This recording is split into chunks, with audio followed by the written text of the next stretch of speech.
네, YTN 뉴스라이더 오늘도 출근길 날씨 상황부터 알아보겠습니다. 오늘 아침 북극에서 몰아친 한파가 절정에 달했습니다. 네, 서해안과 제주도에는 폭설도 이어지고 있는데요. 자세한 한파와 폭설 상황 기상캐스터 연결해 알아보겠습니다. 홍나실 캐스터. 네, 서울 디지털 미디어시티역 앞에 나와 있습니다. 네, 오늘도 많이 추울 것으로 예상되는데 지금 하얗게 입김이 나오고 있어요. 예, 얼마나 춥습니까? 네, 절기 동지인 오늘 최강 한파의 기세가 더 강해졌습니다. 오늘 아침 서울 기온 영하 14.6도까지 떨어지면서 하루 만에 올겨울 최저 기온을 경신했고요. 체감 온도는 어제와 비슷한 영하 21도까지 곤두박질했습니다. 날이 얼마나 추운지 찬바람이 불면서 얼굴이 꽁꽁 얼어붙었고요. 지금 말을 하기조차 정말 힘든 상황입니다. 낮 동안에도 종일 영하권의 강추위는 계속되겠고 내일 아침까지 영하 10도를 밑도는 이 한파가 기승을 부릴 것으로 예상됩니다. 이렇게 길게 한파가 이어지면서 저체온증과 같은 한랭 질환이 비상입니다. 보온용품 꼭 철저하게 챙겨주시고 건강관리에 각별히 신경 써주시기 바랍니다. 오늘도 중부와 경북, 전북 곳곳에 한파 경보가, 그 밖에 내륙에는 한파주의보가 이어지고 있습니다. 현재 비공식 기록으로 강원도 철원군 임남면의 기온 영하 25.5도까지 떨어져 전국에서 가장 춥고 이 체감 온도는 무려 영하 37도까지 떨어졌습니다. 그 밖에 대관령은 영하 20.3도, 철원은 영하 18.1도, 대전은 영하 13.1도 등 연일 올겨울 최저 기온을 기록했습니다. 낮 동안에도 칼바람이 체감 온도를 끌어올리겠습니다. 오늘 서울 낮 기온 영하 7도, 청주 영하 5도, 전주는 영하 4도에 머물겠습니다. 충청 이남 서해안과 제주도에는 여전히 대설특보가 발효 중인데요. 특히 강한 눈구름이 유입되는 호남 서해안과 제주도에는 시간당 1에서 3cm의 다소 강한 눈이 집중되고 있습니다. 이들 지역에는 이미 40cm 안팎의 많은 눈이 내렸는데 앞으로도 제주 산간에 최고 30cm 이상, 호남 서해안에도 많게는 10cm가 넘는 큰 눈이 더 내리겠습니다. 서해안의 눈은 밤사이 대부분 그치겠지만 제주도는 내일 밤까지 눈이 오락가락 이어지겠고요. 크리스마스 이브인 일요일에는 전국 곳곳에 또 한 차례 눈이 내리겠습니다. 이후로는 추위가 점차 누그러지겠고 크리스마스인 월요일부터 낮 기온이 영상권을 회복할 것으로 전망됩니다. 서해안과 제주도는 폭설로 인해서 피해도 잇따르고 있습니다. 미끄러움 사고뿐만 아니라 축사 및 약한 시설물들이 무너질 수도 있으니까요. 안전사고에 어느 때보다 주의해 주시기 바랍니다. 지금까지 서울 상암동에서 YTN 홍나슬입니다. 네, 체감 온도가 영하 37도라니까 상상도 안 가네요. 네. 예, 정말 생각만 해도 추운데 이 최강 북극 한파에 전국이 꽁꽁 얼어붙었습니다. 네, 심지어 서해안에는 30cm가 넘는 폭설이 내려서 설국으로 변했습니다. 김민경 기자의 보도입니다. 거세게 쏟아지던 폭포가 그 흐름을 멈췄습니다. 물 대신 50m에 달하는 거대한 얼음 기둥이 장관을 이룹니다. 폭포 아래쪽 커다란 바위에는 거대한 고드름이 만들어졌습니다. 북극에서 남아한 강력한 한기가 만들어낸 모습입니다. 날씨가 지금 역대급으로 가장 춥다고 해서 한번 제대로 얼었을 때 한번 보고 싶어가지고 왔는데 정말 실제로 보니까 장관인 것 같습니다. 도심도 이례적인 12월 한파에 움츠러들었습니다. 거리를 오가는 시민들은 모자에 마스크, 귀마개로 중무장한 채 종종 걸음을 합니다. 청계천 가장자리는 얼어붙기 시작했고 고드름도 생겼습니다. 강원도 향로봉은 영하 25.5도, 서울도 영하 14.4도로 평년보다 10도 이상 낮아 이번 겨울 최저 기온을 기록했습니다. 한파 속에 서해안에는 폭설이 쏟아졌습니다. 설국으로 변한 내장산의 정자지붕과 앙상한 나무에는 하얀 눈꽃이 폈습니다. 살얼음으로 뒤덮인 호수는 한 폭의 동양화를 연상하게 합니다. 반면 30에서 40cm 안팎의 폭설이 쏟아진 도심은 교통이 마비됐습니다. 거리 곳곳이 눈으로 뒤덮였고 영하권 추위에 도로는 빙판길로 변했습니다. 눈이 많이 내려 차에 눈을 치우고 있는 중입니다. 그리고 출근을 해야 하기 때문에 좀 힘이 들고 바빠서. 전국을 얼린 북극발 한파는 주말까지 이어지겠습니다. 서해안은 오늘까지, 제주도는 내일까지 눈이 더 내릴 걸로 보입니다. YTN 김민경입니다. 호남과 충남 등 서해안에는 눈이 오고 있습니다. 대서특보가 계속 이어지고 있습니다. 네, 이렇게 밤사이 많은 눈이 내린 데다 바람도 강하게 불면서 맹추위가 기승입니다. 현장 취재기자 연결해 보겠습니다. 오선열 기자. 네, 전남 한평에 나와 있습니다. 네, 지금 뒤로 달리는 차 위에도 눈이 많이 쌓여 있네요. 네, 현재 약한 눈발이 내렸다 그치기를 반복하고 있습니다. 제 주변은 온통 새하얀데요. 연일 눈이 내리면서 도로 곳곳이 빙판길로 변했고 발이 잠길 정도로 쌓인 곳도 많습니다. 밤사이 충남과 호남 등 서해안 지역을 중심으로 많은 눈이 내렸습니다. 제가 있는 이곳 한평에만 어제부터 25cm의 눈이 내렸고 영광 31cm, 무안 29cm의 적설량을 기록했습니다. 현재 대설경보가 내려진 곳은 전남 무안과 영광, 신안, 전북 고창과 부안, 군산입니다. 충남 서천과 보령, 전남 세기시군 등 서해안 지역을 중심으로 대설주의보도 발효된 상태입니다. 전국 대부분 지역에 한파특보도 내려져 맹추위가 이어지고 있습니다. 기온이 크게 떨어지면서 사람도 차량도 속도를 줄인 채 움직이고 있는데요. 크고 작은 빙판길 사고가 이어지고 있습니다. 오늘 새벽 3시쯤 전남 담양에서 제설 작업을 하던 차량에서 불이 나 60대 운전자가 대피하고 차량 일부가 불에 탔습니다. 광주와 전남에선 차량 고립과 낙상사고 등 눈길 피해 9건이 접수됐습니다. 강한 바람으로 제주공항에선 어제부터 항공기 결항과 지연이 이어지고 있고 파도도 높게 일면서 전남에서만 여객선 34척의 운항이 통제됐습니다. 충남과 호남 등 서해안 지역을 중심으로 많은 곳은 20cm 이상 눈이 더 내릴 것으로 예보됐는데요. 출근길 교통안전에 주의하시고 눈이 쌓이면서 축사나 비닐하우스 등 시설물 붕괴에도 철저한 대비가 필요해 보입니다. 지금까지 전남 한평에서 YTN 오선열입니다. 많은 눈과 또 강한 바람으로 제주 지역 항공기 운항이 차질을 빚으면서 수천 명의 발이 묶였습니다. 네, 어제 하루만 해도 제주국제공항을 오가는 항공편 159편이 결항됐고 항공기 198편의 운행은 지연됐습니다. 항공업계는 예약 승객을 기준으로 제주 지역에서 7천여 명이 나오지 못한 것으로 추정하고 있습니다. 추위 속에 눈이 많이 내린 지역은 어제 퇴근길부터 오늘 출근길까지 도로가 혼잡합니다. 네, 길이 무척 미끄러운 만큼 천천히 안전운전하시기 바랍니다. 네, 한국도로공사 연결해서 지금 고속도로 상황 어떤지 알아보겠습니다. 유가연 캐스터 전해주시죠. 네, 다행히 지난 밤사이 폭설로 인한 교통 사망 사고 소식은 없었습니다. 다만 보시는 것처럼 연일 이어지는 큰 눈으로 인해 화면이 온통 하얗게 변해버렸는데요.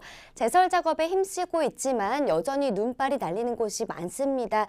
강한 바람까지 이어져서 눈보라가 휘몰아치는 모습인데 주행 시 교통 안전에 각별히 유의하셔야겠고요. 눈이 잦아들 때까지는 아예 운전을 피하시는 것도 좋겠습니다. 계속해서 눈길 상황 살펴봅니다. 특히나 호남과 충남 서해안 지역을 지나는 노선들 상황이 매우 어렵습니다. 보시는 것처럼 본선 주변으로 눈이 쌓여있는 모습을 확인할 수 있고요. 실시간으로 눈발이 거세졌다가 잦아들기를 반복하고 있는데요.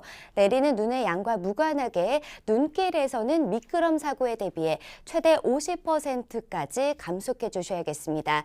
현재 눈이 내리는 지역으로 이동해 봐봤습니다. 강한 바람이 느껴질 정도로 이 눈보라가 휘몰아치고 있습니다. 본선에도 눈이 많이 쌓이고 있는데요. 제설 작업 진행이 되겠지만 계속해서 기상 여건 확인하면서 이동해 주시고요. 특히나 이 터널 주변부 등 도로 살얼음 취약 구간 지나실 때는 더더욱 감속해 주셔야겠습니다. 터널 내부 상황 살펴보니 노면이 빛나는 것을 확인할 수 있습니다. 터널 내부더라도 미끄럼 사고는 계속해서 유의하시기 바랍니다. 전좌석 안전띠 잊지 마시고요. 고속도로 교통방송이었습니다. 한파 속에 밤사이 크고 작은 화재가 잇따랐습니다. 달구에서는 주택에서 불이 나 한 명이 신정지 상태로 발견됐습니다. 불씨 관리에 각별한 주의가 필요합니다. 황윤태 기자가 보도합니다. 시뻘건 불길과 함께 연기가 솟아오릅니다. 공장 곳곳은 형체를 알아볼 수 없을 만큼 탔습니다. 어제 저녁 8시 40분쯤 충북 충주시에 있는 공장에서 불이 났습니다. 소방은 한때 대응 1단계를 발령했고 2시간 40여 분 뒤 불을 껐지만 40대 남성 직원 한 명이 화상을 입고 병원에 옮겨졌습니다. 발등에 500원짜리 동전만하게 화상이 왔대요. 경비 왔대요, 경비. 창문 곳곳이 깨져 있고 집안은 새까맣게 변했습니다. 어젯밤 10시 반쯤 2층짜리 단독주택에서 불이 났습니다. 불은 30분 만에 꺼졌는데 80대 여성 거주자가 심정지 상태로 발견됐습니다. 1층에서 저희가 구조 대상자를 확인했습니다. 심정지 상태로 발견이 됐었고 저희가 일단 심폐소생술을 하면서 병원으로 이송은 했습니다. 비슷한 시각 경기도 양주에 있는 부품 공장에서도 불이 났습니다. 한때 관할 소방서 인력과 장비를 모두 동원하는 대응 1단계가 발령됐지만 다행히 다친 사람은 없었습니다. 승용차 한쪽이 까맣게 그을렸습니다. 부산시 연제구에 있는 지상 4층짜리 상가 쓰레기 더미에서 시작된 불이 강한 바람을 타고 번지면서 근처에 세워져 있던 차량까지 피해를 봤습니다. 상가에 있던 10여 명이 대피해 다친 사람은 없었지만 소방 추산 1,600여만 원의 피해가 났습니다. 강추위 속에 불을 끄는 소방대원들이 발을 구릅니다. 오늘 새벽 인천시 중구 은남동에 있는 다가구 주택에서 불이 났습니다. 인화물질이 많아 2시 40분 만에야 큰 불길이 잡혔습니다. 소방은 불을 완전히 끄는 대로 화재 원인을 조사할 방침입니다. YTN 황윤태입니다.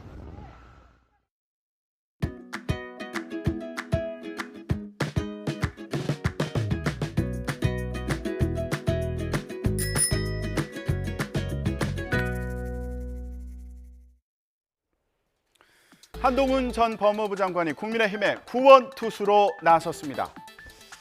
이제 국민의힘 비대위원장으로서 총선을 지휘할 한 장관은 이렇게 각오를 다졌습니다. 들어보시죠.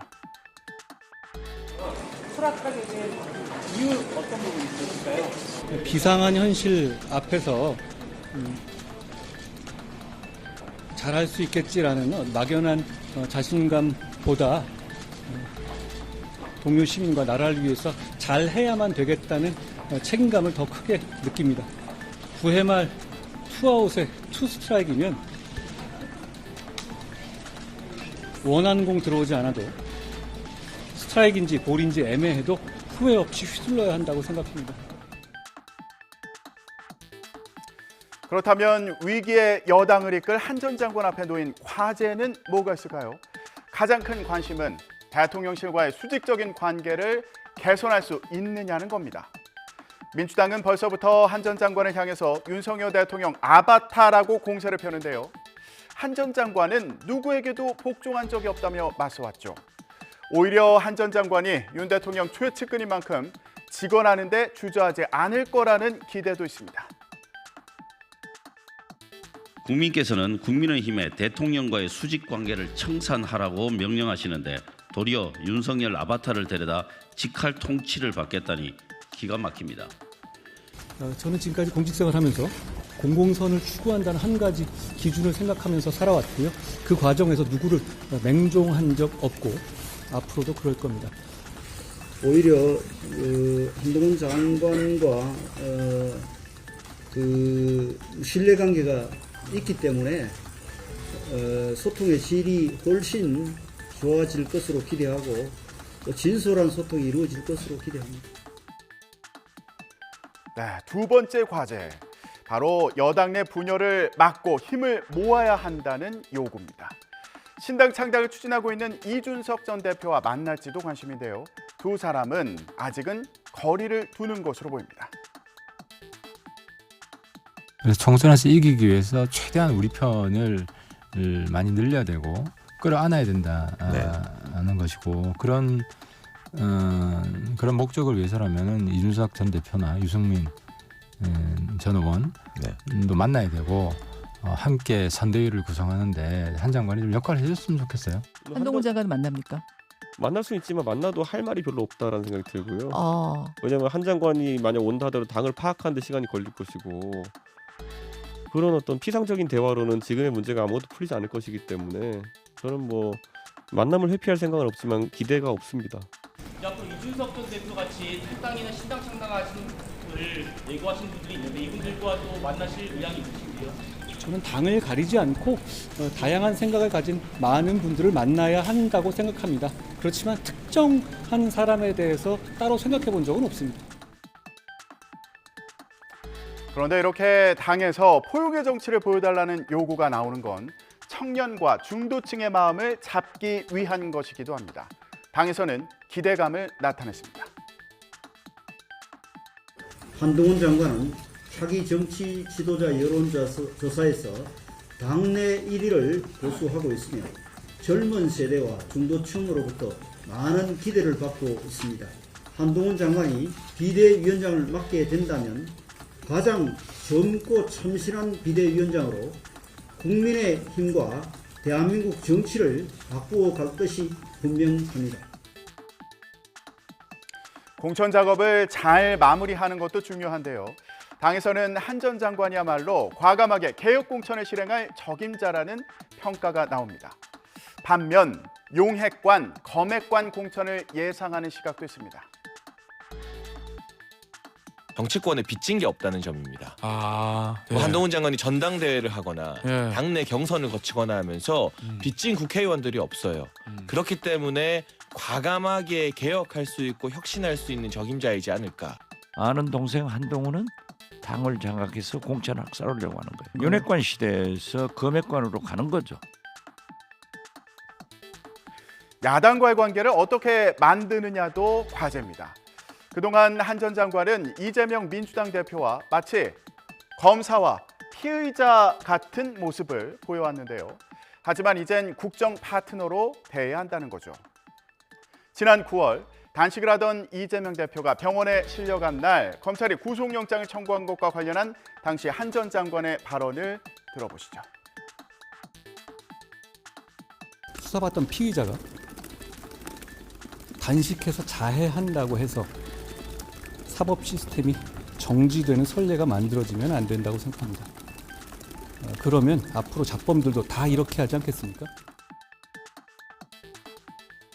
이재명 대표 역시 한 전 장관에게 축하 인사를 전하면서도 김건희 여사 특검법은 물러설 뜻이 없다는 걸 분명히 해서 앞으로 충돌이 예상됩니다.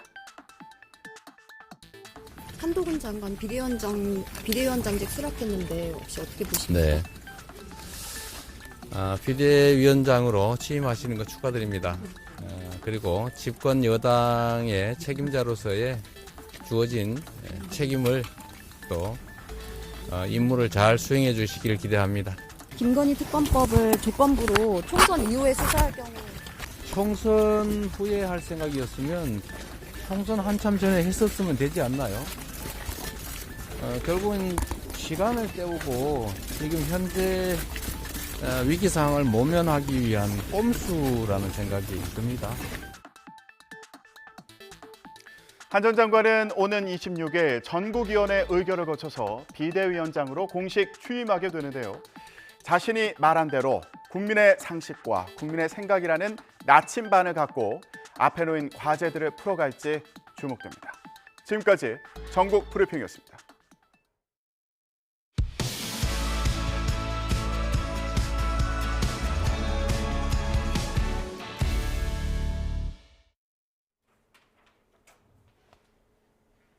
윤석열 대통령이 재개발, 재건축 착수 기준을 위험성에서 노후성으로 완전히 바꿔야 한다고 강조했습니다.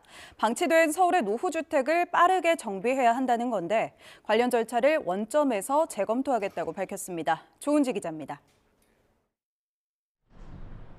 좁은 골목에 밀집한 낡은 다세대 주택들. 주차시설도 열악하고 나무도 풀도 없는데 노후도나 접도율, 호수 밀도 같은 재개발 요건엔 미치지 못합니다. 윤석열 대통령은 그래서 서울시가 추진 중인 소규모 주택정비 사업 중화동의 모아타운을 직접 찾았습니다. 10만 제곱미터 이내의 노후 저층 주거지를 단장해 양질의 주택을 공급하는 방식인데 서울 시내 81곳에서 진행되고 있습니다. 지하에 주차장이 들어가고 녹지율이 늘어나면 삶의 질이 올라가게 되는 거죠. 이런 모아타운 같은 걸 통해서 집을 계속 지어줘야 아파트도 짓고 해야 이게 수요가 공급이 달리지 않는 거죠. 윤 대통령은 이어진 간담회에서 이런 소규모 도시정비 사업에 재정 지원과 이주비 융자 같은 국가 지원을 확대하겠다고 말했습니다. 또 재개발, 재건축 착수 기준을 위험성이 아닌 노후성으로 바꾸고 사업을 빠르게 진행하도록 절차도 원점에서 재검토하겠다고 강조했습니다. 자신들이 살고 있는 집이 위험해지기를 바라는 그런 웃지 못할 상황이 또 일어나고 있습니다.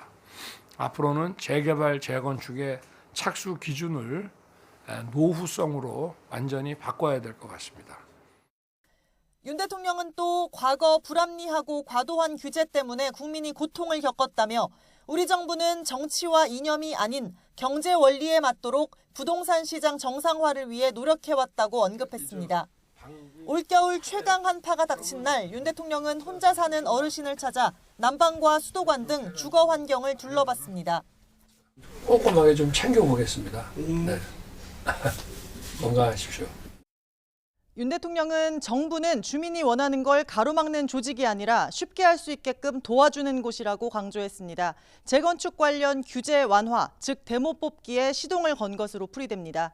YTN 조은지입니다. 고금리와 대출 규제 강화로 아파트 매수 심리가 위축되고 있습니다. 서울에서도 비교적 집값이 저렴한 노원과 도봉, 강북구의 집값 하락폭이 두드러지는 가운데 관망세가 짙어지는 조정기에 진입했다는 전망이 나옵니다. 윤혜리 기자의 보도입니다. 서울 강북구 미아동에 천여 세대가 모여 있는 아파트 단지입니다. 최근 전용 면적 84제곱미터 저층 아파트가 7억 6천만 원에 거래됐습니다. 불과 2달 전과 비교하면 1억 원 넘게 뚝 떨어진 겁니다. 그냥 금매수만 거래되는 상황이에요. 갑자기 금리가 잠깐 올라갔었잖아요. 그러면서 또 스톱이 된 것 같기도 해요. 인접한 서울 외곽의 다른 지역들도 상황은 마찬가지입니다. 서울에서도 비교적 집값이 저렴해 2030 세대들의 매수 비중이 높은 노원구와 도봉구, 강북구, 이른바 노도강의 집값은 11월 넷째 주 이후 연속 하락세입니다.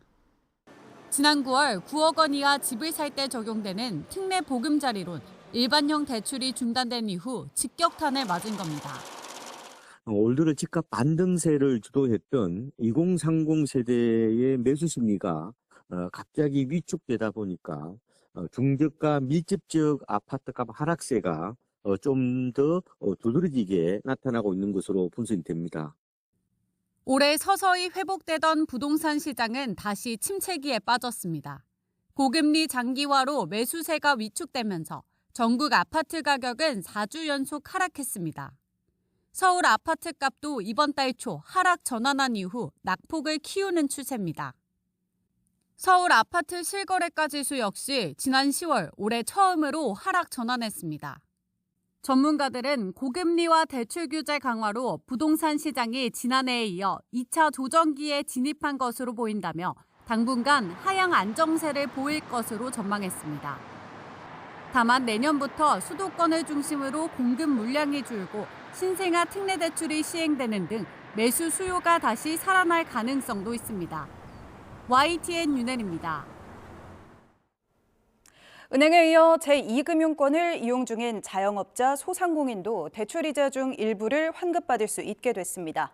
금융위원회는 어제 제2금융권에서 5에서 7%대 금리를 이용하는 자영업자 이자 일부를 지원하는 3천억 원 규모의 예산이 국회 본회의를 통과했다고 밝혔습니다.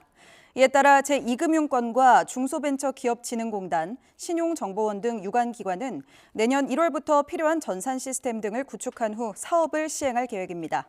아울러 현재 7% 이상 금리를 이용하고 있는 자영업자와 소상공인은 저금리 대환 프로그램을 이용할 수 있습니다. 하이트 진로가 대표 소주 제품인 참이슬과 진로의 출고 가격을 오늘 출고분부터 선제적으로 인하한다고 밝혔습니다. 따라서 참이슬과 진로 출고가는 기존 가격보다 10.6% 낮아집니다. 하이트 진로는 애초 정부의 기준 판매 비율 도입에 따라 내년 1월 1일 출고분부터 소주 제품의 출고가를 인하할 계획이었습니다. 하지만 정부의 물가 안정 노력에 동참하고 연말 성수기에 자영업자와 소비자들의 부담을 덜기 위해 법 시행 전에 미리 인하된 가격에 공급하기로 했다고 설명했습니다.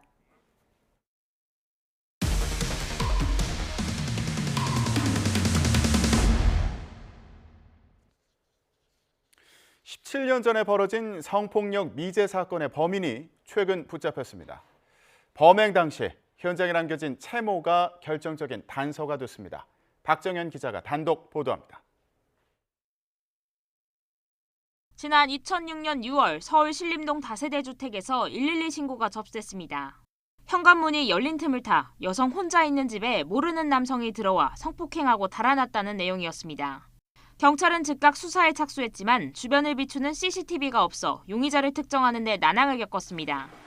단서는 현장에서 발견된 범인의 채모 한 가닥뿐. 이마저도 당시 DNA 데이터베이스가 구축돼 있지 않아 마땅히 써먹을 방법이 없었습니다. 결국 사건은 한참을 캐비닛 안에서 잠들어야 했습니다. 그런데 경찰이 최근 사건 발생 17년 만에 용의자를 검거하는 데 성공했습니다.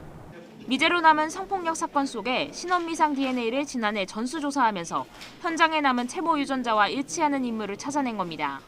2010년부터 시행된 현행법으로 살인이나 강도, 성폭행 등 강력범죄를 저질러 유죄 판결을 받거나 구속된 피해자들 DNA를 채취해 보관하고 있는데 용의자인 70대 남성 A씨가 2011년 다른 강도 범죄로 실형을 살게 되면서 데이터베이스에 유전 정보가 등록된 사실을 최근 경찰이 밝혀낸 겁니다. 성폭력 사건은 한 여성의 인생을 송두리째 앗아갈 수 있는 중대한 사건이기 때문에 어떻게든 끝까지 범인을 잡겠다는 생각으로 수사에 임했습니다. 다만 DNA는 어디까지나 간접 증거일 뿐 직접 증거로 인정되지는 않고 A씨도 범행을 강하게 부인하고 있어 혐의 입증을 위한 추가 조사가 불가피합니다.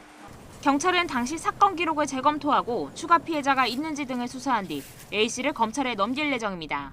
YTN 박정현입니다. 10대들에게 경복궁 담벼락에 낙서를 하라고 시켰던 인물이 광화문에 있는 세종대왕상에도 낙서를 지시했던 것으로 드러났습니다. 이 인물은 자신을 불법 영상 공유 사이트의 이 팀장이라고 소개했는데 경찰이 돈을 보낼 때 사용한 계좌를 추적하고 있습니다. 문화재를 훼손한 10대와 20대의 구속 여부는 오늘 결정됩니다. 유세연 기자가 전해드립니다. 10대들의 경복궁 담벼락 낙서는 300만 원을 주겠다는 게시글로 시작됐습니다. 텔레그램 단체 대화방에 글이 올라왔고 자신을 불법 동영상 공유 사이트의 관계자라고 소개한 이 팀장과 연결됐습니다. 이 팀장은 실시간으로 구체적인 지시를 내린 것으로 드러났습니다. 영추문 담벼락 훼손을 보고받은 뒤 광화문에 있는 세종대왕상에도 낙서라고 지시한 사실이 경찰 조사로 확인됐습니다. 10대들이 경비가 너무 삼엄하다며 거절하자 이번엔 서울경찰청 담벼락에 하라고 시켰습니다. 10대들은 범행 인증사진을 찍어 텔레그램으로 이 팀장에게 보내기도 했습니다. 범행을 마친 뒤엔 수원 어딘가에 550만 원을 숨겨놓겠다고도 했는데 실제로 전달되지는 않은 것으로 알려졌습니다. 경찰 수사가 시작되자 도망다니라는 메시지도 보낸 것으로 파악됐습니다. 경찰은 배우를 밝히기 위해 가장 먼저 10대들에게 10만 원을 보낸 계좌를 추적하고 있습니다. 이와 함께 텔레그램 속 이 팀장이라는 인물이 실제로 돈을 보낸 사람인지도 확인할 계획입니다. 이 팀장의 지시에 따른 10대 임무군의 구속 여부는 오늘 결정될 것으로 보입니다. 임군과 함께 범행을 계획하고 동행한 10대 김 모양은 직접 낙서하지는 않은 것으로 파악돼 어제 새벽에 석방됐습니다. 임군의 범죄를 따라한 20대 설모 씨도 구속영장 실질 심사를 받습니다. YTN 유서연입니다. 등교하던 초등학생을 납치해 부모에게 수억 원을 요구한 남성이 구속됐습니다. 이 남성은 주식 투자에 실패해 개인 회생 절차를 받고 있었는데 경찰 조사에서 범행 이틀 전 협박용 쪽지를 준비했다고 진술하기도 했습니다. 김영수 기자가 보도합니다.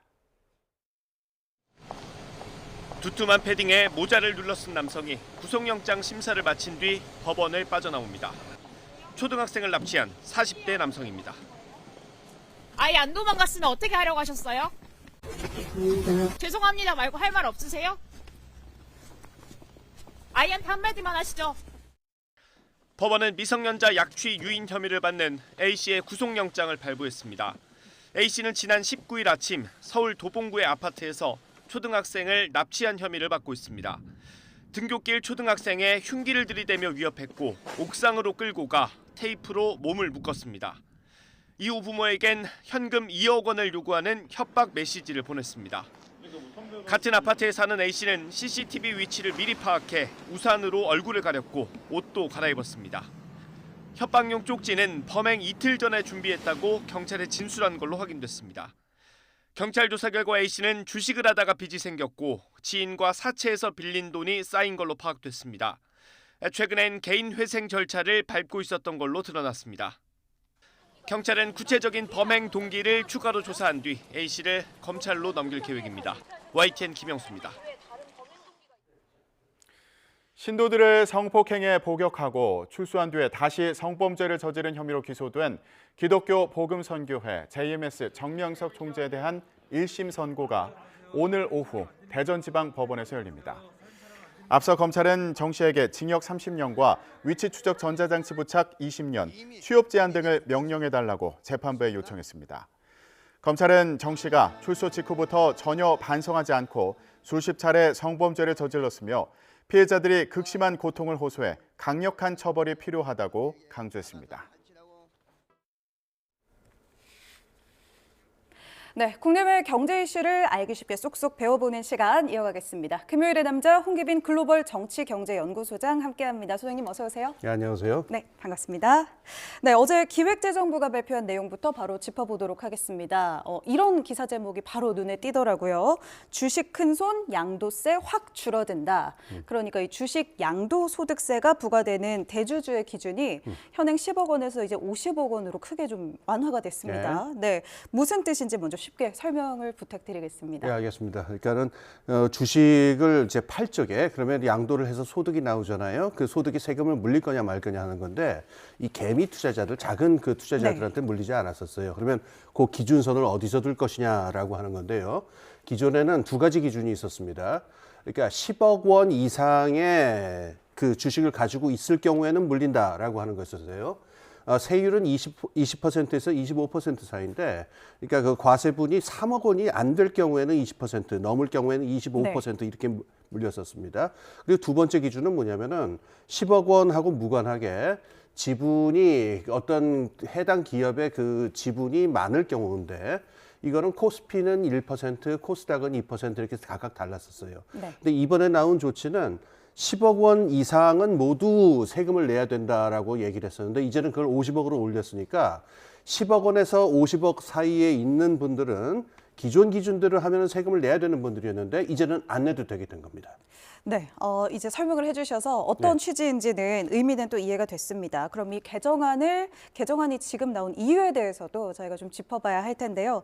연말만 되면 이제 기재부에서 얘기한 것도 말씀하신 것처럼 대주주가 지정되면 이렇게 고액의 세금을 내야 하니까 이 고액 투자자들이 연말에 주식을 매도하면서 주가가 자꾸 떨어지고 하니까 이제 이걸 좀 완화해보겠다 이런 취지인 것 같습니다. 그런데 이렇게 기재부에서 발표할 만큼 연말에 고액 투자자의 움직임에 따라서 이 매도하는 양이 많아서 증시 변동이 좀 심한 편인가요? 예, 그거는 약간의 논란의 여지가 있습니다. 우선 말씀하신 대로 이제 그 기재부에서 설명한 그 현상은 분명히 존재합니다. 왜냐하면 아까 말씀드린 대로 10억에서 그 50억 그 10억 그 사이에 있는 분들은 이거 가지고 있으면 양도소득세를 내야 되니까 여기서 연말에는 요 기준을 피하기 위해서 대거 이걸 매도를 해버려요. 그러면 누가 피해를 보느냐면 이른바 개미 투자자라고 하는 분들이 주가가 떨어지게 되잖아요. 그럼 연말에는 어김없이 들고 있는 주식의 가격이 떨어지는 현상을 보게 되니까 피해를 입게 되죠. 그러니까 이거를 피하기 위해서 이 개미 투자자들의 그 이익을 위해서라도 이걸 해야 된다라고 하는 논리인데요. 이거에 대한 반론도 만만치가 않습니다. 이게 지금 한 20년 동안 자본시장에서는 이게 정착된 제도라 가지고 해가 바뀌면 바로 사버려요. 그러니까 연말이 되면은 그걸 피하기 위해 가지고 파는데 막상 해가 바뀌면은 본래의 포트폴리오를 회복하기 위해서 팔았던 주식을 바로 사버리니까 주가가 떨어진다 하더라도 그건 일시적이고 해가 바뀌면 바로 회복된다. 그래서 이게 별 큰 문제 아닌데 왜 이렇게 말하자면 문제로 삼느냐 이런 반론도 있습니다. 네, 아무래도 그런 의문을 가진 분이 제법 좀 되실 것 같다는 생각이 듭니다. 네, 이번 조치가 이제 당장 내년 1월 1일 이후 양도분부터 적용이 된다고 하는데 그러면 원래대로라면 이제 올해 주식시장 폐장일이 12월 28일이니까 원래는 이 거래일 전에 이제 정리를 했어야 하는데 올해는 50억 원으로 기준이 완화됐기 때문에 그러지 않아도 된다는 말씀이시죠? 네, 그렇죠. 네, 그럼 이번 조치로 인해서 이제 올 연말부터 바로 주식시장 조금 있으면 또 개장할 텐데 어떤 영향 미칠 걸로 보십니까? 우선 지금 우리 쭉 얘기한 대로 이 연말 되면은 보통 거기 걸려 있는 분들이 쭉 파는 그 어떤 그게 있었는데 이거는 이제 사라질 것으로 보입니다. 이번 26일에 국무회의가 열리는데 네. 이때 지금 나와 있는 그 예고된 게 통과될 게 거의 확실하니까요. 예. 알겠습니다. 이번에는 이렇게 일각에서 이 통상적인 세법 개정 절차랑은 또 무관하게 감세 조치를 내놨다. 좀 이례적이지 않나 이런 평가도 나오던데 어떻게 보십니까? 네, 그렇습니다. 이것도 이제 논란이 있는 지점인데요. 이 세법에 관계된 그 법은 세 종류가 있어요. 하나는 네. 법이 있고 나머지 두 개는 이제 행정명령입니다. 첫 번째는 시행령이라는 게 있고 그다음에 시행규칙이라는 게 있는데 법이 만들어지면서 그게 입법부에서 이제 행정부로 넘어가게 되면 그걸 구체화하기 위해서 시행령과 시행규칙이 나오게 되죠. 그런데 이번에 지금 이 문제 같은 경우에 이 계속 야당하고 이 논쟁이 있었어요. 네, 네. 그동안에. 그래서 작년에도 이걸 한다 만다라는 이게 있었는데 이걸 법 차원에서 바꾸려면 야당의 승인을 얻어야 되잖아요. 그런데 이번에 한 조치는 시행령입니다. 네, 네. 야당의 합의가 필요가 없어요.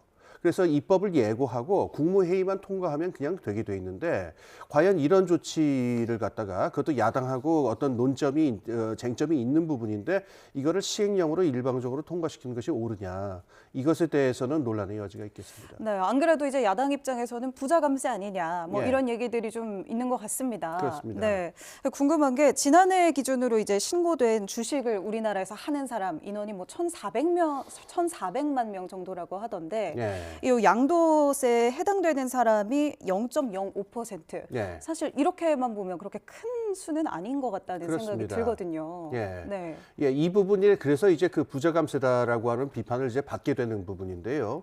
0.05% 그러니까 굉장히 적은 숫자입니다. 그러니까 이분들의 어떤 이익을 위해서 그 지금 어떤 시행령까지 마련을 해서 하는 게 과연 옳으냐. 그리고서 이게 작년부터 그 논점이 있었기 때문에 얼마 최근까지도 기재부에서는 이걸 검토하지 않고 있다라고 얘기를 하다가 네. 한 열흘 전에 기습적으로 이 얘기가 나온 거예요. 맞아요. 그때도 이제 주식시장이 조금 그렇습니다. 네. 예.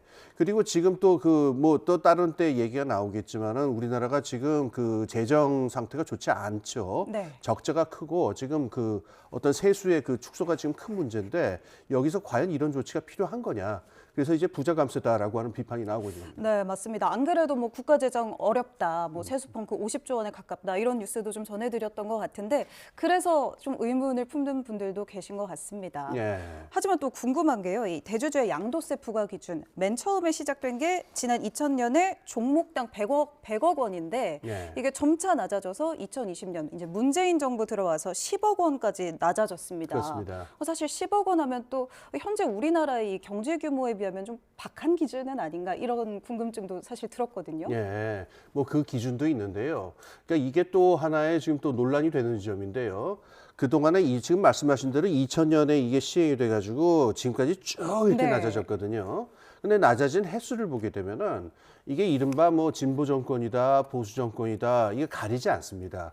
그러니까 말하자면은 이른바 진보다, 보수다 이런 쪽에 어떤 이걸 넘어서서 이 주식을 통해 가지고 얻게 되는 소득의 크기가 크고 이게 우리나라 자본시장의 발달이 있으니까 이 부분에 대한 과세가 있어야 된다. 이 과세를 늘려야 된다는 어떤 초당적인 합의가 있었던 셈인 건데 네. 이번에 처음으로 이 추세가 20만 년 만에 역전이 된 겁니다. 네. 그러니까 이 부분에 대해서 이게 또 한번 또 다른 쟁점을 초래할 수가 있게 되겠죠. 아무래도 이 대선 공약이기도 했으니까 그 점도 네. 좀 크게 작용했을 거라고 보시나요? 대선 쟁점도 있고 다른 면에서는 지금 총선 이야기가 또 나옵니다. 이게 비판하는 쪽인데 지금 이게 시행되는 게 하필이면 내년 2월, 4월 이때 그 세금 낼 때 이렇게 그렇죠. 연결이 네. 되는데요. 그때가 하필이면 또 이제 총선 때 아닙니까? 그러니까 일부 그 일간지나 이런 사설 같은 데서는 이걸 금융 포퓰리즘의 연속으로 봐야 되는 게 아니냐. 금융 총선을. 포퓰리즘, 네. 그렇습니다. 그래서 이 원칙이 과연 맞느냐라고 하는 것에 대해서 뭐 보수 일간지에서도 이 비판하는 이야기가 나오고 있더라고요. 네, 알겠습니다. 주식 양도세 기준 10억에서 50억 원으로 좀 크게 완화가 됐는데 이 부분은 이렇게 저희가 첫 번째로 짚어봤고요. 이번에는 산업계 핫이슈로 넘어가 보도록 하겠습니다. 우리 시청자 시청자 여러분들도 잘 아시는 그룹일 겁니다. 하림그룹이죠. 닭고기로 사실 익숙한 그룹이고 예. 어떻게 보면 종합식품기업인데 이제는 그 세계 8위 컨테이너 선사인 이 HMM의 인수 우선 협상 대상자로 선정이 됐습니다. 만약에 인수가 성사된다면 하림그룹은 이제 국내에서 재계 13위로 도약을 한다고 하더라고요. 이게 어느 정도 규모인가 봤더니 흔히 아시는 뭐 CJ 같은 대기업보다도 이제 몸집이 커지는 셈입니다. 종합 물류 기업이 되는 거네요. 그렇습니다. 네, 어떤 절차가 지금 남아 있는 건가요? 예, 그 전에 우리가 기억을 할 게 있는데 지금 말씀하신 대로 우리가 하림 그러면 네. 이제 닭고기로 하도 그렇죠. 이제 친숙하니까 이런데 하림 기업은 그동안 많은 그 인수합병을 통해 가지고 이 덩치도 불렸을 뿐만 아니라 성격도 많이 바뀌었어요. 그래서 지금은 이 국내에서 제일 큰 이 벌크선 물류 회사를 가지고 있습니다. 그래서 지금 종합적인 어떤 물류 회사로 탈바꿈하려고 한 노력을 그동안 계속 해왔기 때문에 그 내막을 알고 있는 분들은 이번에 그 HMM을 인수하려고 하는 노력이 뭐 아주 황당한 것은 아니다 이런 네. 점은 알고 있죠. 근데 지금 남아 있는 절차는 무엇보다도 지금 돈이 문제입니다. 네. 지금 요거를 산업은행에서 이게 매각 쪽이 지금 산업은행인데요. 여기다가 액수를 써낸 거를 보니까는 지금 제일 많이 써낸 쪽이 지금 하림이라서 하림이 우선 협상 기업이 됐는데 네. 6조 4천억 원을 써냈어요. 인수 금액으로요. 그런데 하림 기업이 하림 그룹이죠. 하림 그룹이 과연 6조 4천억이라고 하는 현금을 갖다가 이걸 조달할 수 있느냐. 그러니까 지금 여러 가지 방법을 막 쓰고 있는데 네. 이게 과연 다 성공할 것이냐. 그리고 여기서 어떤 그 말하자면은 그 삐끗해서 어긋나는 부분이 있다라고 한다면 이 계획이 어긋날 수 있으니까 6조 4천억이 그 성공적으로 조달될 수 있느냐 이 부분이 제일 문제가 되겠죠. 네, 안 그래도 이제 뭐 조단위에 뭐 유상증자 예상된다 하면서 이제 관련 뭐 페노션 같은 경우에는 주가도 좀 떨어지는 상황인 것 같고요, 그죠? 네, 네. 그렇습니다. 알겠습니다. 어떤 절차 남았는지 여쭤봤는데 말씀하신 것처럼 이제 자금 조달 부담되지 않을까 이런 이야기가 나오다 보니까 일각에서는 새우가 고래를 삼키는 격이다 이렇게 또 얘기를 하고 예. 승자의 저주에 빠질 수 있지 않을까 예. 이런 얘기도 하더라고요. 이것도 좀 알겠습니다. 풀어서 설명해 주시죠. 그러니까 일반인들이 이제 기업 인수 합병 과정을 갖다가 이게 낯서니까 과정이 잘 이해가 안 될 수 네. 있고 그냥 인수합병하면 성공한 거 아니야 이렇게 생각하실 수 있는데 그 간단하지가 않습니다. 네.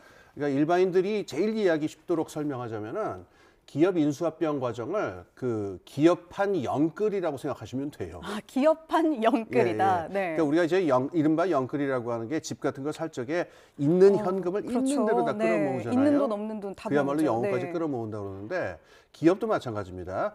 그것도 뭐 큰 기업이 작은 기업을 산다 이러면은 그 현금성 자산이 넉넉하면은 별 문제가 안 되는데 네.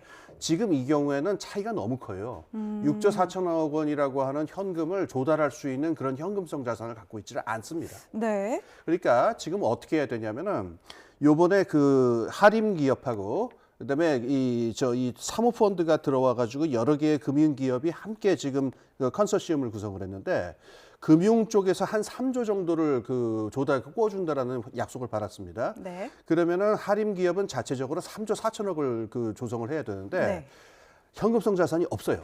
조금 전에 그래픽 보니까 이 예. 하림이 지금 가지고 있는 현금성 자산이 1.6조 원 이렇게 예. 나와 있네요. 예, 그렇게 되지. 그러니까 이 3조 네. 4천억이 턱없이 부족합니다. 네. 그러니까 이거를 마련하기 위해서는 아래 아까 말씀드린 그 벌크선 기업을 아래 가지고 있잖아요. 네. 이 기업에서 굉장한 유상증자를 해야 됩니다. 네. 그래서 여기서 3조 4천억 원을 해야 되고 그 다음이 또 문제예요. 이렇게 해서 6조 4천억 원을 마련을 했다 하더라도 그다음에 이제 이자 비용을 내야 되잖아요. 네. 그럼 이자 비용을 어떻게 조달할 것이냐. 인수한 뒤에도 문제가 됩니다.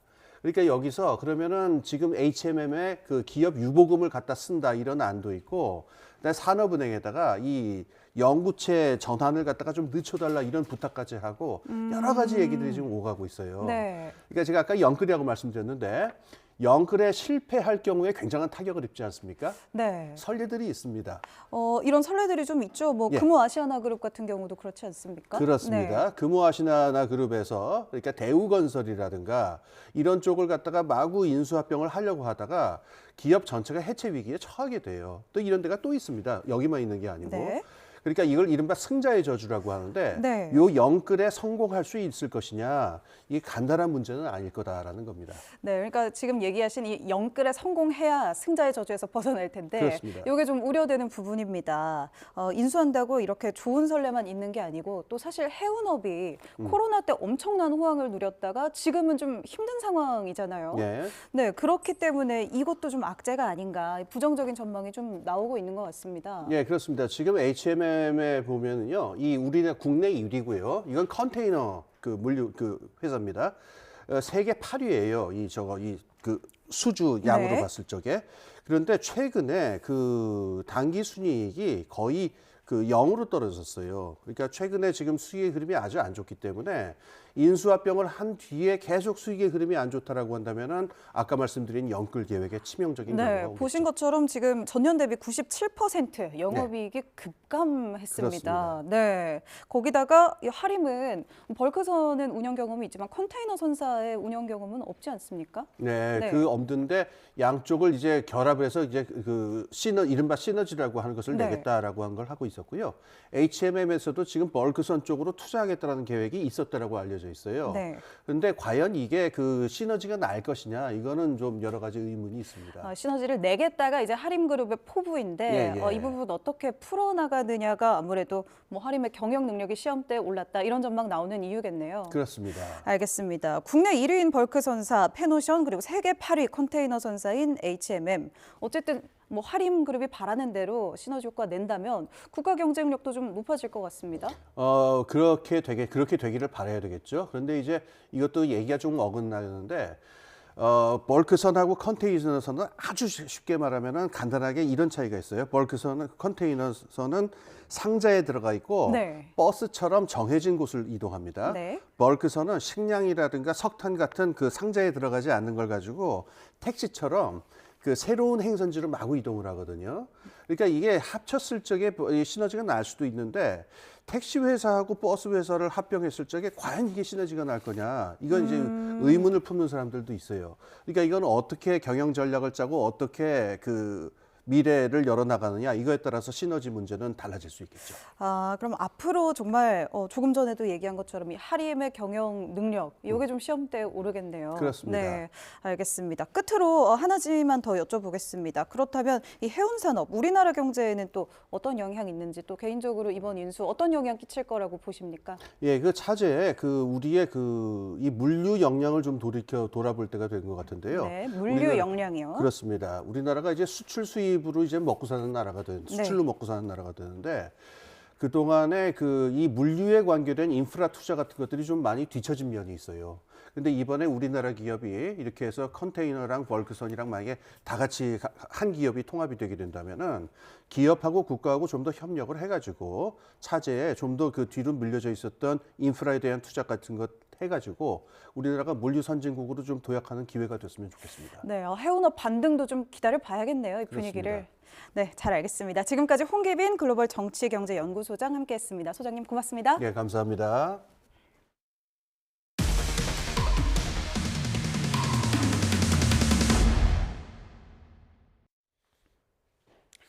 네, YTN 뉴스라이드 함께하고 계십니다. 조태열 외교부 장관 후보자가 과거 일제 강제동원 피해자 관련 대법원 판결을 미뤄야 한다고 주장한 사실이 YTN 취재 결과 확인됐습니다. 조기에 결론이 나오면 한일 간의 외교 마찰이 생길 수 있다는 이유였는데 나아가서 강제동원 피해자들의 배상 청구권이 한일 청구권 협정으로 소멸했다는 입장도 내놨습니다. 김철희 기자가 단독 보도합니다. 일제 강제동원 피해자들이 일본 전범기업을 상대로 낸 손해배상 청구 소송에 사법부가 부당하게 개입했다는 이른바 양승태 사법농단 사건. 지난 2020년 8월 관련 재판에 조태열 외교부 장관 후보자가 증인으로 출석했습니다. 재판 기록을 보면 조 후보자는 자신이 강제동원 판결의 조기 선고를 막아야 한다는 인식을 가지고 있었다고 수차례 발언합니다. 대법원 재항고심 판결이 조기에 나오면 한일 관계에 미칠 외교적 파장이 클 수 있다는 이유였습니다.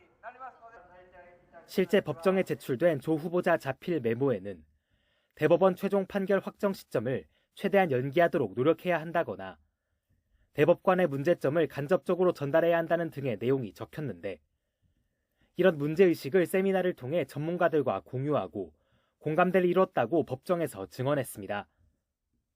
실제 당시 대법원은 별다른 쟁점이 없었음에도 재상고심 선고를 5년 넘게 미뤘고 2005년 제기된 소송은 2018년이 돼서야 끝났습니다. 13년 만에 승소가 확정됐지만 피해자 4명 가운데 남은 건 이춘식 할아버지뿐이었습니다. 오늘 나 혼자 나와서 여러분들 내가 받은 슬픔과 눈물이 많이 나오고 멍청이고 울고 싶고 마음이 아프고. 재판 당시 조 후보자는 일본 전범기업에 대한 강제동원 피해자들의 개인 청구권을 부정하는 발언도 했습니다. 조 후보자는 한일 청구권 협정을 통해 배상 문제가 모두 해결된 거로 보는 게 일반적이라고 주장했습니다. 전후 배상 문제는 한일 청구권 협정 같은 일괄 처리 협정으로 해결하는 것이 국제적 관행이란 겁니다. 개인 청구권 소멸이 외교부 입장이냐는 변호인 질문에 그것이 역대 행정부 입장이고 법원 판례라고 답했습니다. 하지만 어제 대법원의 일제 강제동원 피해자 2차 손해배상 소송 결과는 조 후보자의 과거 입장과 달랐습니다. 피해자 배상 청구권을 인정하고 일본 기업의 배상 책임을 다시 확정한 겁니다. 판결 하루 전 외교사령탑 후보자 신분으로 기자들 앞에 선 조 후보자는 양국 사법부 판결이 충돌해 외교적 문제가 더 복잡해졌다며 피해자들의 고충과 인권 문제를 감안해 조화로운 방법을 찾아가도록 노력하겠다고 밝혔습니다. YTN 김철입니다.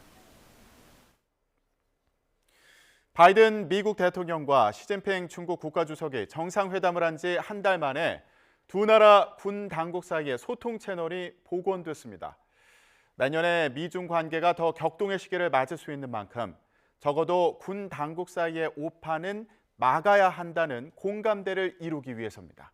워싱턴에서 권준기 특파원이 전해드립니다. 미중 군 당국 사이 소통 채널을 다시 연 건 찰스 브라운 미국 합참의장과 류전리 중국 인민해방군 연합참모장입니다. 미 국방부는 두 사람이 화상회의를 통해 다양한 안보 현안을 논의했다고 설명했습니다. 특히 브라운 의장은 미중 군 당국 사이 오판을 막아야 한다고 강조했습니다.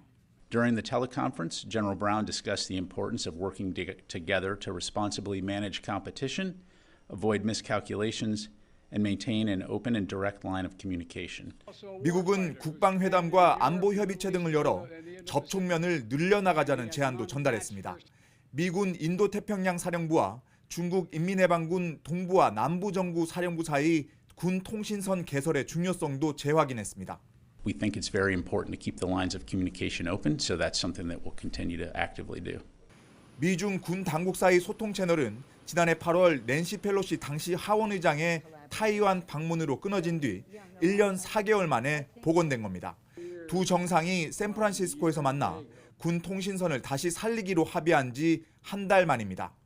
다음 달 타이완 대선과 미중 경제 갈등 고조로 내년에 더 큰 격동의 시기를 맞을 수 있는 만큼 군 당국 간 충돌은 막아야 한다는 공감대를 이루기 위한 것으로 해석됩니다. 군 당국 간 소통 채널이 복원된 날 미국 정부는 대중국 경제 제재를 더욱 옥죄겠다는 신호를 보냈습니다. 첨단 반도체뿐 아니라 저가 범용 반도체에 대한 규제를 시행하기 위한 조사에 착수했습니다. 워싱턴에서 YTN 권준기입니다. 체코의 수도 프라하 시내에서 대학생이 총기를 난사해 최소 15명이 숨지는 사건이 발생했습니다. 20대 범인은 집에서 자신의 아버지를 살해한 뒤 자신이 다니는 학교로 와 범행을 벌인 것으로 드러났습니다. 기정훈 기자입니다. 총격을 피해 사람들이 정신없이 달립니다. 범인 눈에 띄지 않으려 건물 옥상 난간에 아슬아슬 숨은 사람들도 보입니다. 체코의 수도 프라하 도심에서 총격 사건이 벌어진 것은 현지 시각 21일 오후. 프라하의 대표적 명소 카렐교에서 몇백 미터 떨어진 카렐 대학교에서였습니다. 이 대학 철학부 학생으로 알려진 20대 범인이 총기 여러 개를 들고 돌아다니며 난사했습니다. Happened in the beginning. There was a couple of bangs. I didn't even realize it's a shooting. Then suddenly there were students and teachers running out of. 범인은 체코 서부 호스툰에서 50대인 자신의 아버지를 살해한 뒤 프라하로 와서 범행을 벌였다고 체코 경찰이 밝혔습니다. V tuto chvíli my víme, že při této tragické události přišlo o život více než 15 lidí. Víme, že minimálně 24 lidí bylo zraněno. 경찰은 사전에 범인이 칼을 대서 범행을 저지를 것이라는 정보를 입수하고 일부 건물에서 사람들을 대피시켰지만 참사를 막지는 못했습니다. 구체적인 범행 동기가 밝혀지진 않았지만 공범이 있다는 단서는 없다고 체코 당국은 밝혔습니다. Informaci, kterou bych možná vyslal i do toho mezinárodního prostoru. V této chvíli neexistuje žádná indicie, že by tento čin měl jakoukoliv spojitost s mezinárodním terorismem. 경찰은 부상자 가운데 중상자가 많다며 사망자가 더 늘 수 있다고 우려했습니다. YTN 기정훈입니다. 돼지에게 치사율 100%인 아프리카 돼지열병이 중국에서 확산하고 있습니다. 수많은 돼지들이 병에 걸려 폐사하거나 살처분되고 있는데 중국의 돼지고기 값은 오히려 폭락했습니다. 이유가 뭘까요? 베이징 강정규 특파원이 취재했습니다. 농가 앞에 죽은 돼지들이 널브러져 있습니다. 거대한 구덩이에 살아있는 돼지떼를 몰아넣고 살처분하기도 합니다.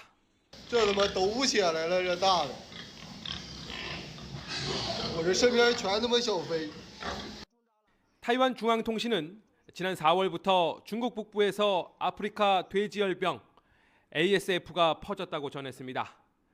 지난 18일 중국 소시지에서 ASF 변이 바이러스가 검출된 뒤 나온 보도입니다.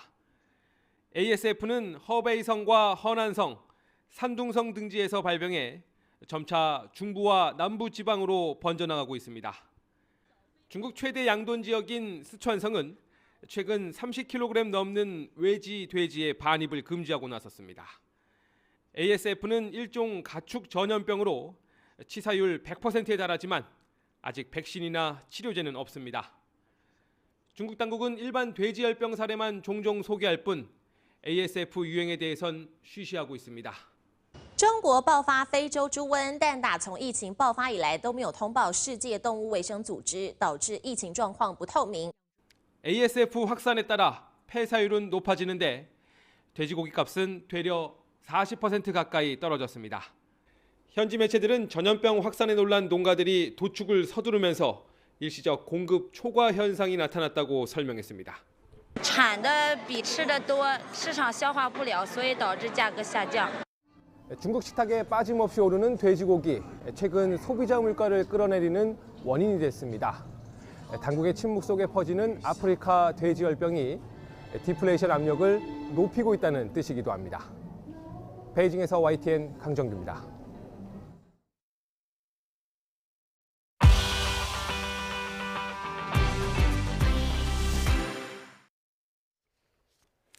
네, 오늘은 밤이 가장 길고 낮이 가장 짧다는 절기 동지입니다.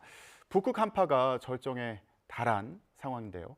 호남 서해안과 제주도는 계속 폭설이 내리고 있습니다. 자세한 한파와 폭설 상황 기상캐스터 연결해서 알아보겠습니다. 홍나실 캐스터. 네, 서울 디지털 미디어시티역 앞에 나와 있습니다. 네, 지금도 많이 추워 보이는데 어제보다 기온이 더 낮아졌다고요? 네, 그렇습니다. 밤의 길이가 가장 길다는 절기 동지인 오늘 최강 한파가 절정에 달했습니다.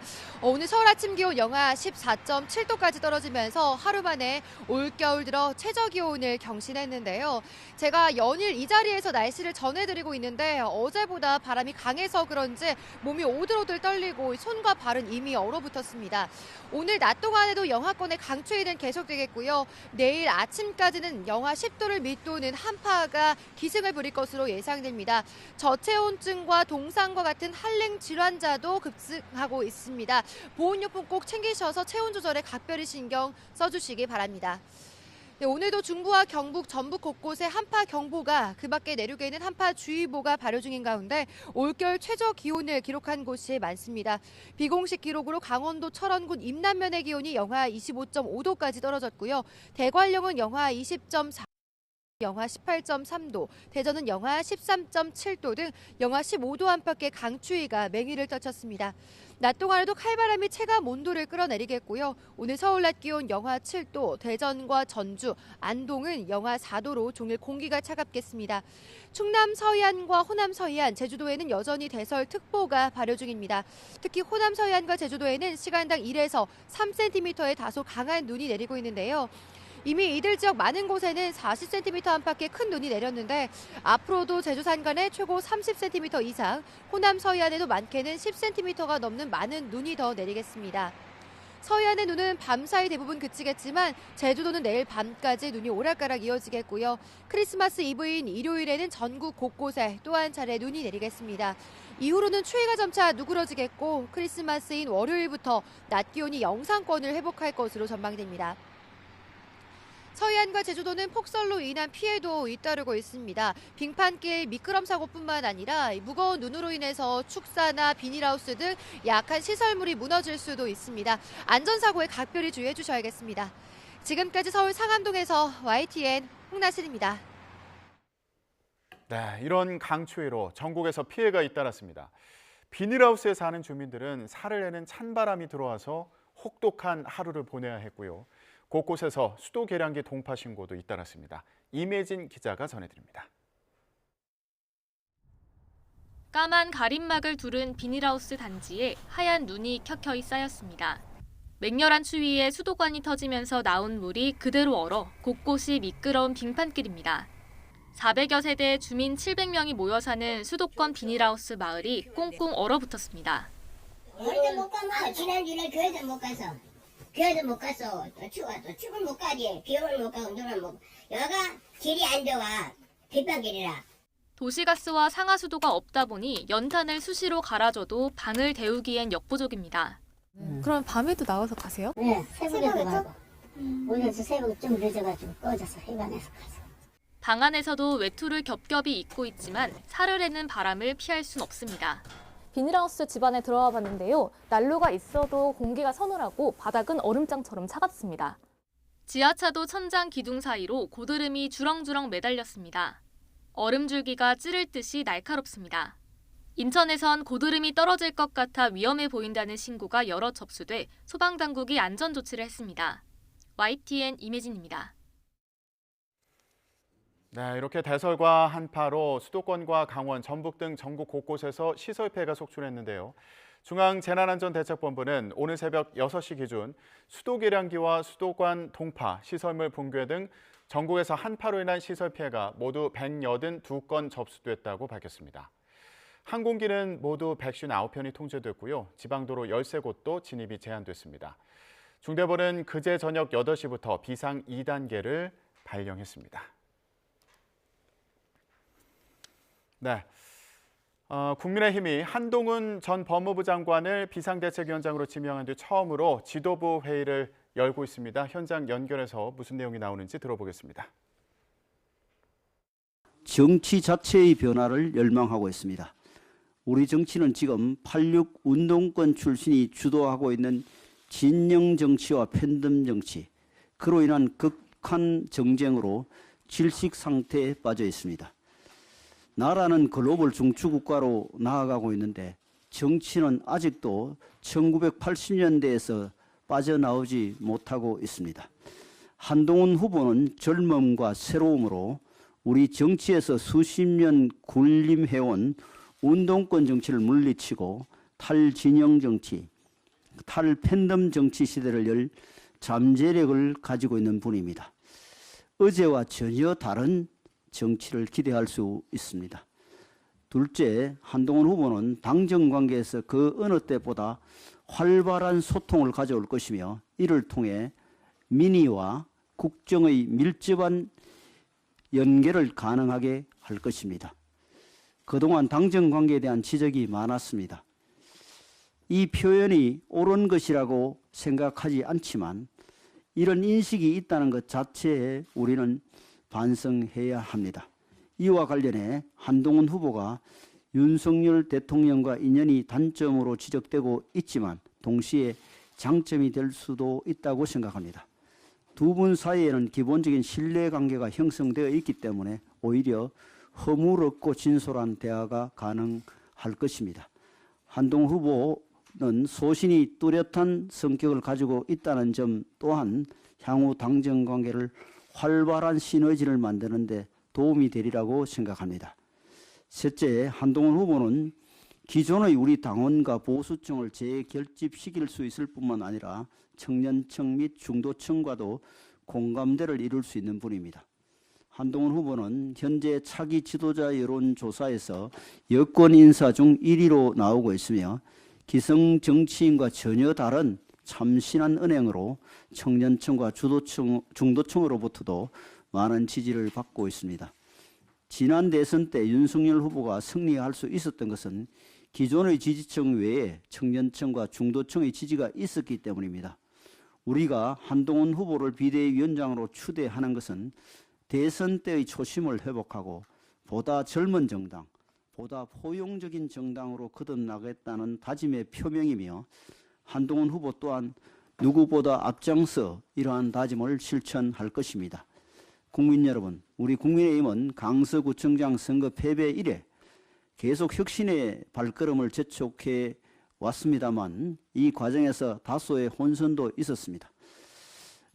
이 모든 것은 혁신 과정에서 피하기 힘든 일시적 진통으로 이해해 주시기 바랍니다. 이제 한동훈 비대위 출범과 함께 국민의힘 혁신의 여정은 다시 시작됩니다. 새로운 정치를 할 것입니다. 여러분의 뜨거운 지지와 성원을 부탁드립니다. 어제 본회의에서 2024년도 예산안 처리가 이루어진 뒤 민주당은 이태원 참사 특별법을 단독으로 강행하려고 시도했습니다. 국회의장께서 여야 합의를 강조하며 의사일정 변경안을 처리하지 않기로 결정함에 따라 단독 처리는 일단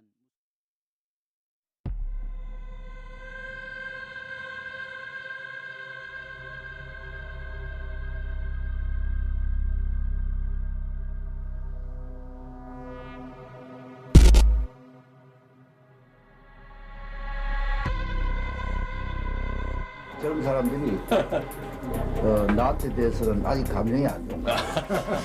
내한테 당해보지도 않았고.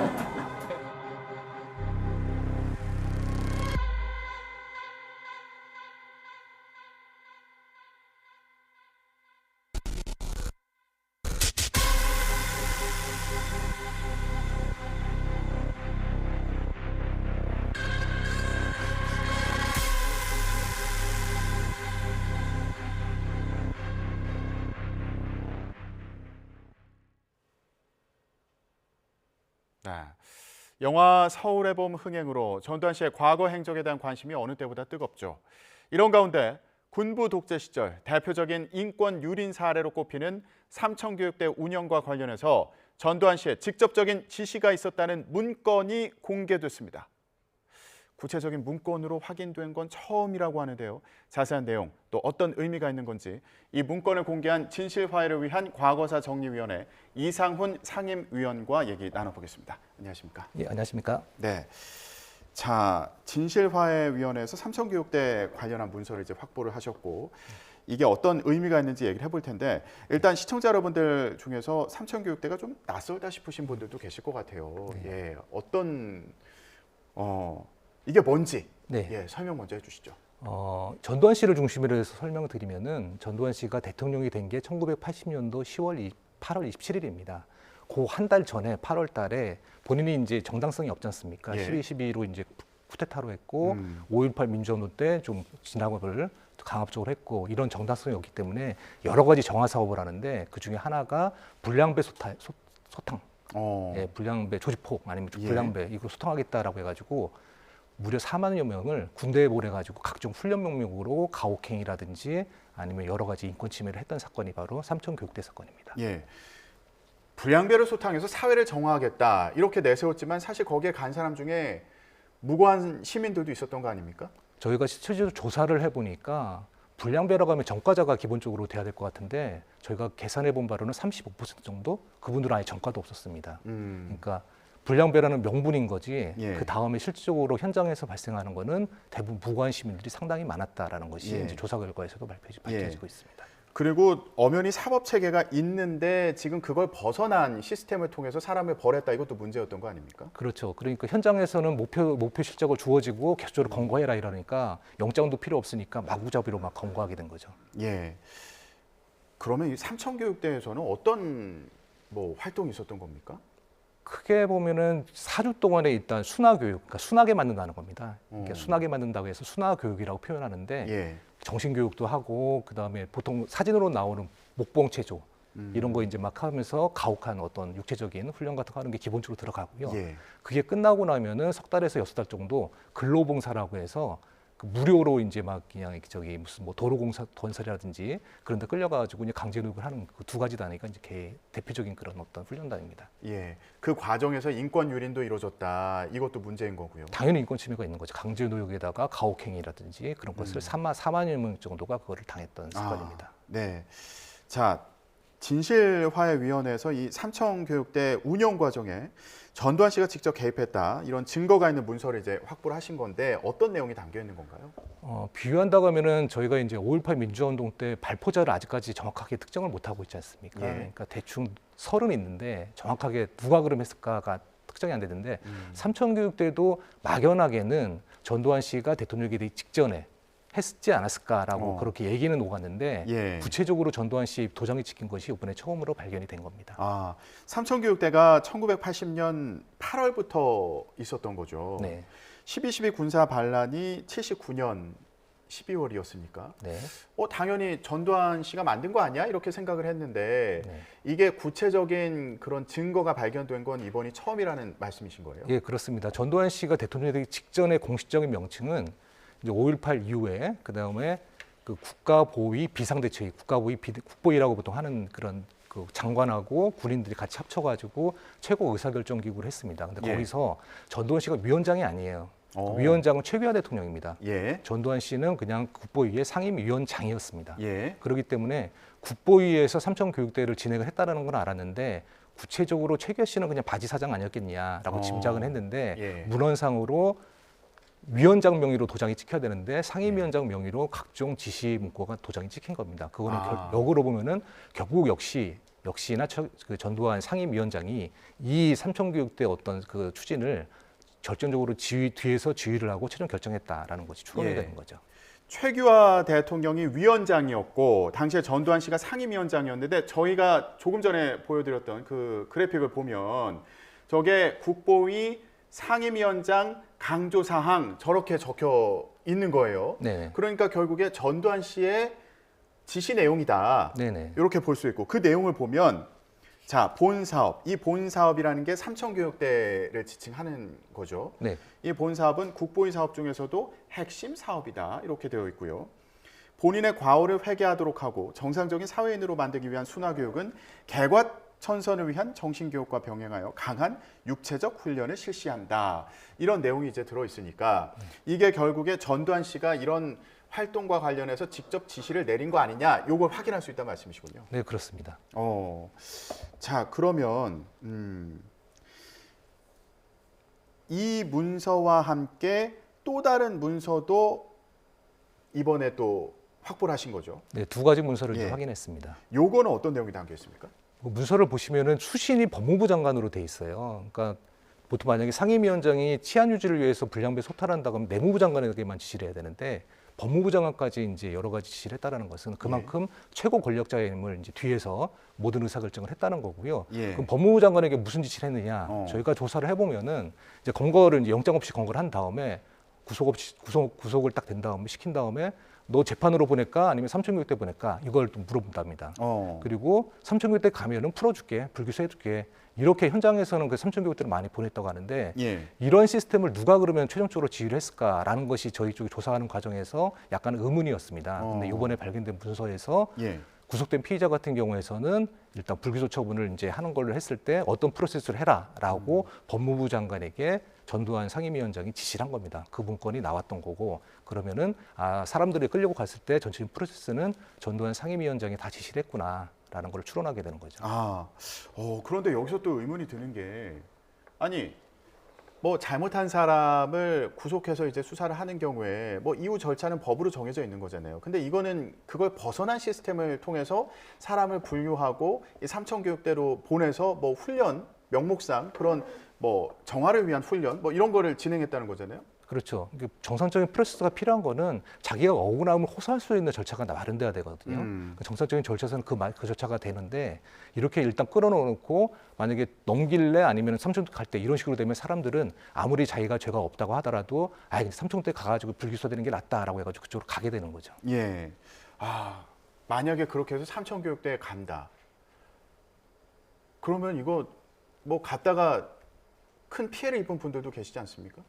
두 가지 피해로 나눌 수 있을 것 같습니다. 그러니까 현장에서 가혹행위를 당해가지고 자기 육체적 고통이 늘어나는 그런 고통이 하나가 있을 거고요. 그리고 끝난 다음에 또 이제 도로 건설이라든지 동원돼가지고 건설했을 때 그런 피해도 있지만은 저희가 중요하게 보는 피해는 그 이후에 퇴사한 이후에 집으로 가서 겪는 피해. 그러니까 왜냐하면은 일단 후유증이 남아요? 후유증이 남는 게 그분들이 나와가지고 가정에 돌아가면은 가정 폭력이라든지 아니면 음주라든지 그리고 이혼이라든지 가족들하고 같이 공통적으로 겪는 피해가 계속적으로 나타나는 겁니다. 예. 그게 그분들의 이제 평생에 이제 한이 되는 피해라고 볼 수 있는 거죠. 예. 자, 이런 그 삼청교육대 운영과 관련한 지시 문건에 전두환 씨의 도장이 찍혀 있었다. 네. 예, 직인이 찍혀 있었다.